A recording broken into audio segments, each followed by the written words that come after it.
part of this session, we're going to have a discussion among us and among our most distinguished panel.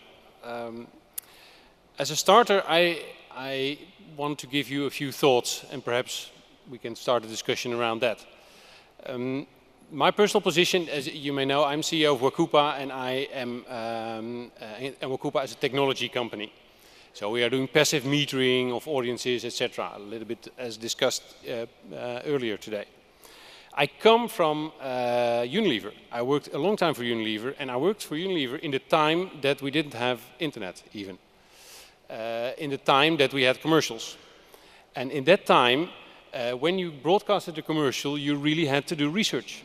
So remember that you saw this commercial and that Unilever or his research agency had to get out on the street to ask the public, did you see the ad? Were you engaged and did it have impact? And actually, I think that with all the new channels we have now to our disposition, something has changed because instead of researching people, we had a metric to go directly to impact, we thought. Because we could go to the click. And we thought we don't need all this difficult research because we can measure if it has impact. We just look if people click. Well, if you do that for 10 or 15 years, let's say for a decade, you forget about the people. And you don't understand how they really interact with your media. And you don't understand if they really engage. So, again, this 20 years ago, when I started working with Unilever, there was a famous saying, which I'm sure we all know, is that 50% of your advertising money is waste, but you don't know which 50%. So what I'm really looking at today, and also which I like to discuss with the panel is, do you think we have progressed since then? Do you think we are doing a better job than 20 years ago when 50% of our advertisement money was waste and we didn't know which? This morning I had some numbers. I heard some numbers about of Comscore. They had measured that more than 50% of the online ads were not being viewed. You know, so perhaps they even support my position here that I'm not sure whether we made progress. So this is not a pessimistic thing. This is only to trigger my panel. And so what I would like to do now is ask you the following. We've heard our presenters this morning, and I would like to have our other panelists join the conversation, tell a little bit about what is their background, and tell us also what do you think works in practice. So what have you heard this morning, or what have you seen in your company that works? Because we get more media, we get more data by every day, but I'd like to know what works. Rob, how do you feel about opening?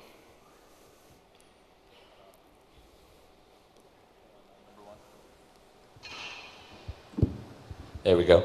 Hi, everybody. My name is, just a refresher, Rob Griffin from Havas. My role is product development, which in an integrated communications firm just means I'm the digital guy. What I think in terms of what I've seen here today, one thing I find interesting is my fellow moderate panelist here had the charts about the phone carriers and the manufacturers being Samsung and Apple in terms of their adoption. And ironically, BlackBerry's outside with a booth, and I don't see many of them in here. So I think in terms of how things are changing, I think that's the one that I find fairly entertaining. And also the last two presentations I thought were interesting because the first two I've seen since I've been here that didn't say big data. And in terms of, I think of, how do I put this? Effectiveness, are we doing better? I think it's a different world now with portable content, on-demand devices, with content being more and more searchable every day. The paradigm shifted. So instead of having to push marketing messages and push products to the consumers, what we need to do is create helpful content that helps them have a better output in their lives. And I think Nike Plus is a great example of that, that they're not selling me sneakers, they're selling me help, content, community to be a better runner, and along the way I'm going to buy some Nike products. Sounds good. Thanks, Rob. What about your colleague, Tony? Could you tell us a little bit where you're coming from and what's your take on this? Do you think we are improving? For sure. So is this on? Perfect. So my background, I work at Facebook, and my background is actually an advertising background. I studied advertising at college. I loved advertising since I was quite young. And the job of advertising that I started doing is very different from the job that advertising needs to do today. In the heyday of the 80s, which was a lot of the influence for me, it was when people went around with mobile phones, which were very little seen at the time, and they watched adverts being filmed. They got paid an extraordinary amount of money, and this all looked very attractive to me. And unfortunately now, the job of advertising is very, very different because there are so many complexities that are involved in doing it compared to what we looked at and what we wanted to research in the early days. And so what I think the most important thing for me when I listened to the various presentations this morning is that there is a big connection between this huge amount of data that's available and actually knowing what to do with it. You know, you have to drill down and make it actually actionable in some way. And I believe that you've got to think about users and individuals. Marketeers have got to care about the people that they market to, rather than just an unidentified cookie of information. You've got to have a real user on the end of it. And without that, you're not going to have the full picture. And then I think as well that the full closed loop of measurement is really important. You've got to know what is actually happening after an ad goes out. You've got to find a way of looking all the way through to see, has someone actually gone through to the final bit of the purchase cycle and have they bought? So what metrics are affecting them at the top and what metrics are affecting at the bottom? And we like to think that there should be an industry standard around that, an industry standard around reach for digital. There should be an industry standard around something like data logics that they're bringing out at the moment to make sure that you can actually see from the goods that people are putting in their basket compared to the adverts they've been exposed to, what is the actual path? Do you mind if I ask you a question on that? You're one of the biggest platforms for advertisers to reach their consumers. Could you give us an example of any case where you really saw that it worked, your way of engaging with individuals and helping in that way the advertiser to come closer or to engage them more? For an advertiser? Yeah. How long have we got? I've got a load of cases we could talk through. We'd like to hear about what works. So if we talk about one, let's talk about General Mills is probably a reasonable example. It's one that I talked about this morning, and Old El Paso, the brand, it's one that traditionally has used TV, outdoor press as big kind of broadcast medium. And what they wanted to do was to see, when they use Facebook at the same time, what does it actually mean to sales? And so working with Millward Brown and Niner, the econometrics agency, it's important to say that when we do these studies, we always use third parties to do it. It's not us marking our own homework. We're looking at other people to do that for us.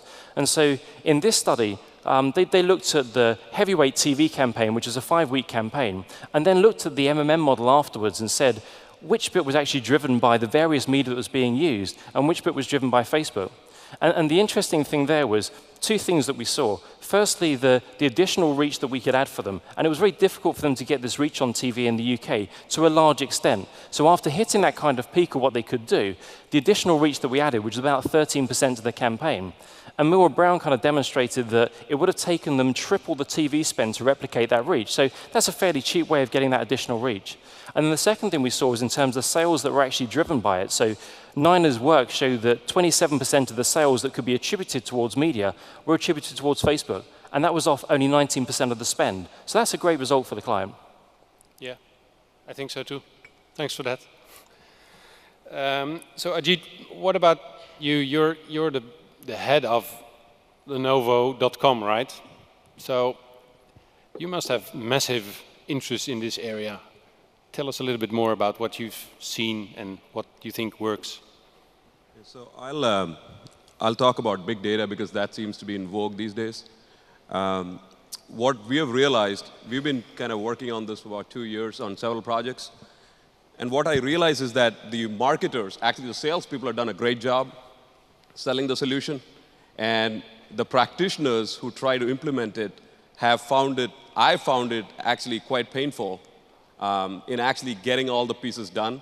And I like Susan's terminology of small data problems because I actually use that quite a bit. We actually have a lot of small data problems still. So I think the hype cycle is there, and I think there is promise for the concept, but a lot of the problems are undersold. And could you tell us some of, let's say, some examples or one example of a small data problem that helped you improve your business, which is selling your equipment online? Well, we have plenty of small data. We have small data insights that we drive all the time. So that hasn't changed. In fact, we measure on that. What has not worked for us is big data implementations that have been caught up with small data problems. 9 months ago, we started this. We fundamentally believe in the notion that data exists across all the interactions, all the touch points for customers. We should be able to piece that together and get meaningful insights in real time. So that's a hypothesis that I can endorse. And then we went on this project for a major product launch that we did globally. And we said, hey, we should be able to piece together bits and pieces of information from all of our social and other transactional things that we are doing with our customers. And at some point during the campaign, be able to get real-time insights to control our spend. And the reality is 9 months later, I'm still trying to figure out the model because we are still trying to figure out how the data actually comes out of our omnichannel tools. In short of it, what we found was it's actually quite difficult because the systems that we have, all of the backend stuff, the SAP stuff, whatever we have, it's difficult to actually pull all that stuff into a place where we can actually run some of these things in a meaningful real-time format. Now, I'm not saying we can't solve that because I'm sure I'm going to get inundated with people telling me how we're going to solve that. We have an approach, but I think people underestimate what it actually means to put this into practice. Okay. Thanks, Jeet. Oh, and what about you? You're General Manager Europe of Yumi. Tell us a little bit more about what you do and what's your take out in this. Do you think we have improved over the years? Is this on? Yeah, good. Okay, so Yumi is a video advertising technology company. I actually made exactly the same statement at an agency about the 50% of my advertising literally a week ago. I think the term big data is a hackneyed term. It's been overused enormously, actually, and especially from a video perspective. I think big data for performance is enormously powerful. It gives us lots of pieces of information about retail, purchase, all of those elements. But actually, the biggest shift of digital advertising at this moment in time is brand. The biggest shift. The others are already built businesses. It's growth year on year, search, display, email, and so on and so forth. But the shift of brand, and by brand, the easiest mechanic of that is video, actually needs small data. It really needs small pieces of data, primarily because third-party data, in fact, I would go so far as to say some of the measurement tools that we use right now are failing us enormously. There are probably only a couple of companies, Tony works for one of them, Facebook, that has an ability, because of the way that you have login information, to actually get first-party data. The third-party data is breaking. It's breaking because of the do not track. It's breaking because it doesn't work on mobile devices and smartphone devices. It doesn't work on smart TVs. It doesn't work on games consoles. There is more than 30% of all audiences on those other platforms, and it's growing enormously. So how do we track those?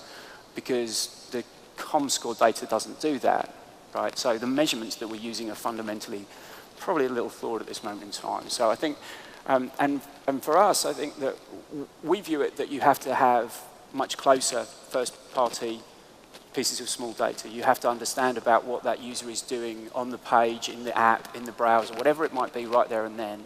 And you take two forms of mechanics, the user survey, the user piece of information that's coming back directly from the user, and then you have to have software in those devices. You have to have a piece of technology that reads the page. You have to have not just the tag. The tag isn't powerful enough, and so it has to be SDK driven at this moment in time.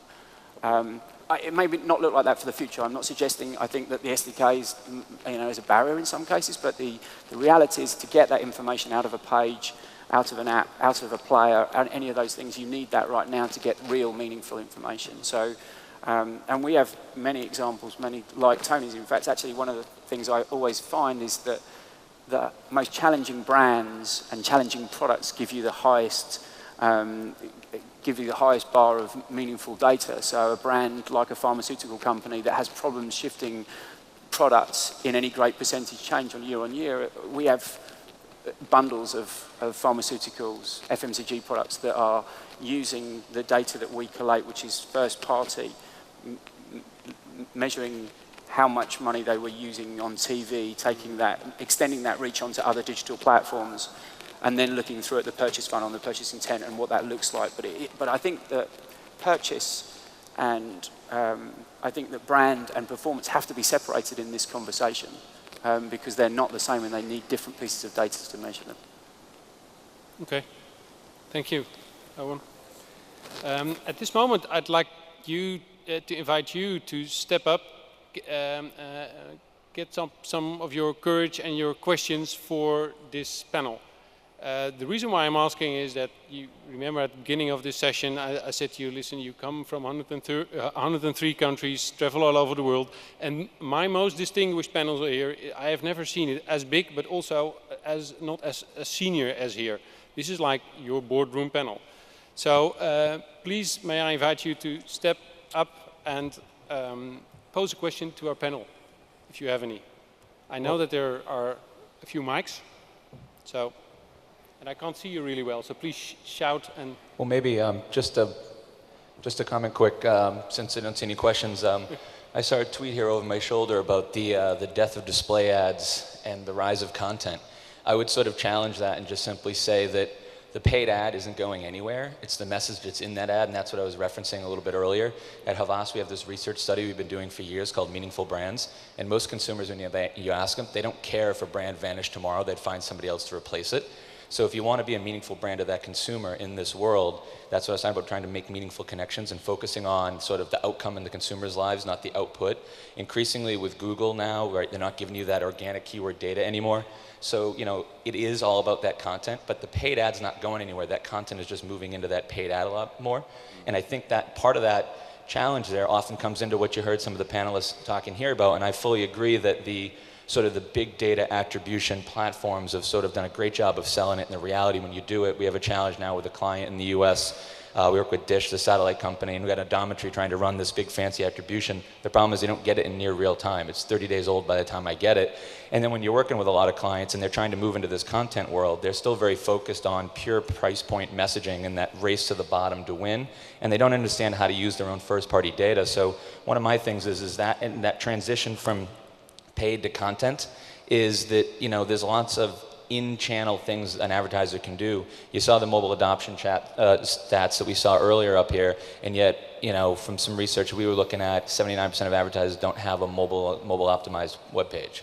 So let's start there first, right? Let's segment the traffic coming to their site, knowing which device, which time of day, what they're looking for, how I can help them, and then remember them when they come back. And I heard somebody mention Omniture over there. One of my pet peeves is that, you know, they have a product called Test and Target. People use it to test, they don't use it to do the ongoing targeting. I don't want to just test which landing page to have. I want to figure out a model to know which landing page I serve when and to who.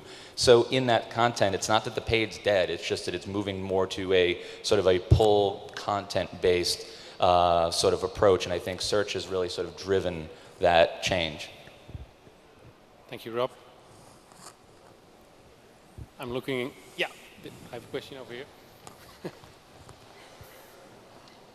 We don't need mic runners, we need mic sprinters. Thanks. Hello. Hello. Hi. Paul Darhill from Audience Science. I've got a question around big data, let's call it that, and the difference from an emerging market perspective and the experience that the panel have. So we find that in perhaps the more developed markets, people want to move beyond the demographic. And to your point around brand advertisers traditionally have been more focused in the demographic. And I'm just interested in the experience of the panel. Do they find that as markets are developing, advertisers are becoming more sophisticated in terms of wanting different kinds of segmentation? Or do they think that that's a distraction from the goal of brand advertisers, which is more broad demographic types? Thank you for that question. Is there anybody who wants to take that? Go ahead. I'll take a stab at this one, at least answer part of it. I think we do it out of necessity because we just don't have money. So when you go to emerging markets, it makes a lot of sense to use segmentation strategies to go after core markets, because when we try to develop a market, we don't have the full complement of everything that we need to be successful. So by necessity, we have used best practices to do a lot of segmentation work, and basically on the brand. So we said, hey, millennials are the target audience that we want to go after. What's the best way to get to them, either on the web or otherwise? The web actually provides an easier way for us to target, and that can be brand or transactional, depending on how you do it. So we have seen a lot of success doing that in various parts of the world, mostly in the emerging markets. At Havas, they turned me off again. It works. All right. So at Havas, when we go around the various sort of countries that we have operations in, I think to get to what you're asking at, I think the trigger for me is the client, the advertiser, the brand willing to pay for technology? In a lot of smaller markets, they don't want to pay for bid management. They want to optimize their search directly in the search engine, right? They don't want to pay for Facebook third-party tool. They want to do the work directly in the Facebook tool. And I think until the advertisers overall see value in technology and are willing to pay to implement the technology, I can't get to do the right level of segmentation to help change their opinion and move them off of the more traditional demographic-focused views and into more sort of modern or hybridized sort of approaches to their marketing and advertising. Does that answer your question? Okay, thank you. Are there any other questions from the room at this moment? I think just going back to the gentleman from Audience Science that asked a question, just for the rest of the room to hear, I think to get that done, I think for not everybody that's a brand in the room, I encourage you guys to go out and find yourself a data management partner and find one. Don't use more than one, and make everything you do get tagged into that. And while it is a little bit of a delay in the headache, as we were talking about, it is the first step you got to go to do that. And Audience Science in the US just worked with P&G and walked away from their ad network business and said, I'm going to be solely a DMP, and to use a Lord of the Ring reference, I'm going to be P&G's one DMP to rule them all. So they're still using the third-party DMPs for paid targeting, but they're going to have this one, because the vision is to have this one consolidated platform that everything runs through to improve their tracking and their visibility cross-market between between multiple brands on the same publisher, so they can have a better view of what they're doing. And I think that is a great way and a first step in getting at that more segmentation approach. Thank you. Rob? I have a question, especially to Susan and Pradeep. You know, we are in industry in transformation, but if I hear your stories, then there are also companies in transformation, because I hear a traditional advertising agency talking about Hadoop and elastic MapReduce, and from MasterCard I hear traditional payment companies stepping into services to other advertisers. Could you tell me how is that process going? You know, this is like a pure player becoming more a hybrid player. How does that work internally? Yeah, I think, you know, probably at the time when Viviki was founded in 2008, I think we acknowledged the fact that this is a paradigm shift, and it requires an appropriate response, and it can be business as usual.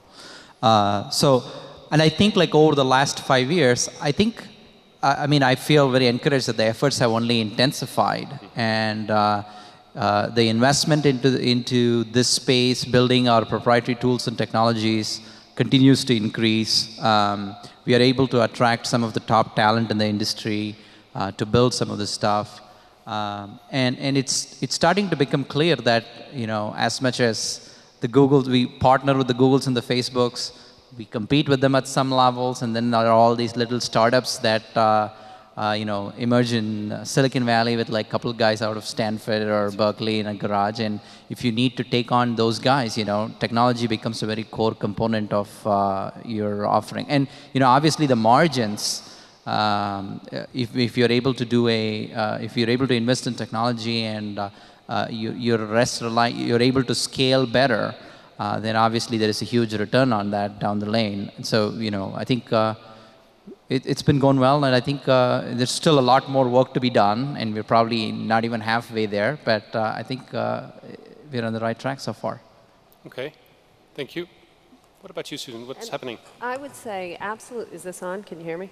I would say absolutely MasterCard has been undergoing a transformation. Over the past several years, we're very much a company focused on innovation, and there's probably been a convergence of things that have enabled us to look at what is an under-leveraged asset or what was an under-leveraged asset and really use the information that is part of our normal business process to identify those trends and provide the signals that help our customers make better business decisions.